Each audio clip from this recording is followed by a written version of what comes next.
Another friend of mine, her name is Sandy, from Sudbury. I call her Super Sandy from Sudbury.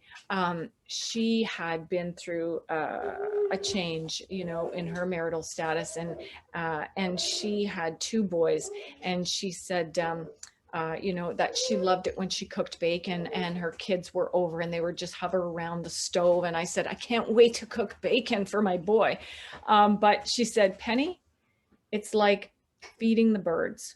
She said, if you're standing there to feed the birds, you stand very still, you put out the offering, and you just wait. And sometimes the birds will come, and sometimes the birds won't come. And sometimes the birds will come and they'll land, and sometimes they won't land. And sometimes they'll come and they'll land and they'll eat, and sometimes they won't.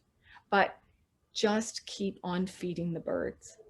And that was a significant metaphor for me, because what it meant was I had to put myself out there. I had to put my offering out to my son in a way that wasn't going to scare him off.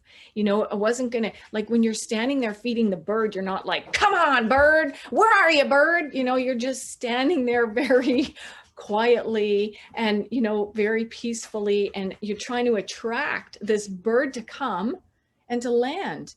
And if he comes and he lands, like, you don't say, where have you been? You know, you say, not too much. You say, I'm so glad you're here.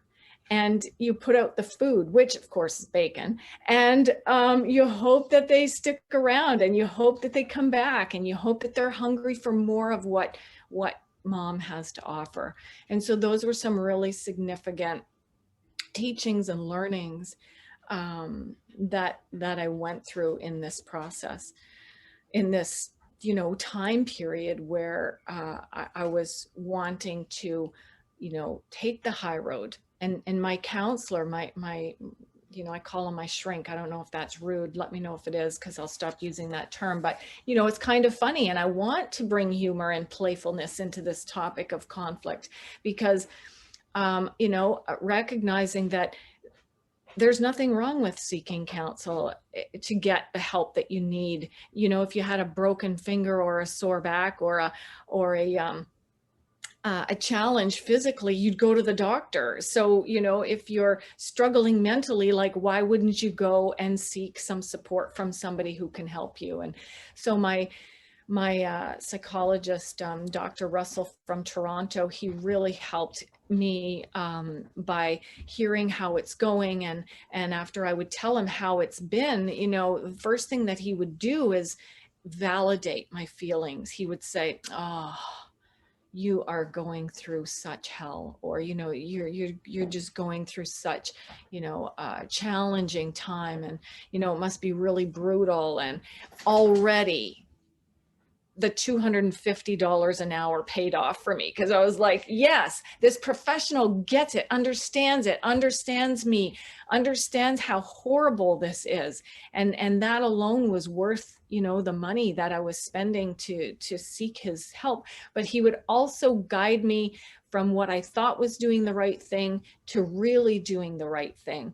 And so that helped me really do what I say is take the high road. You know, take the high road and do the right thing that's going to support a strong relationship with my children in the end, right? And so that's hard to do, because we don't always know what to do. We don't always know what the high road looks like. We don't always, and we fall off, you know, we fall into the mud, and we, you know, we swim around the cesspool of negativity.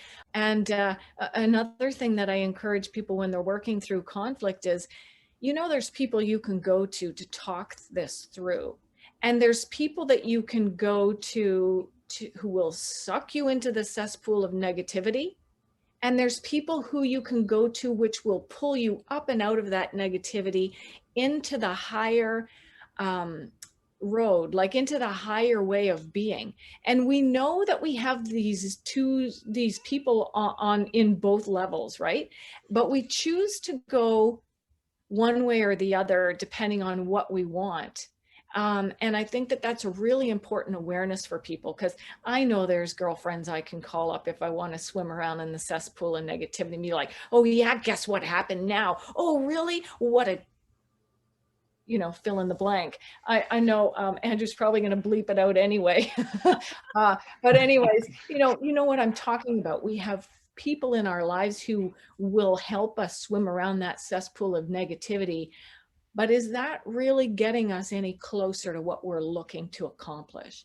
And when I teach and coach, I tell people there's a cost for everything.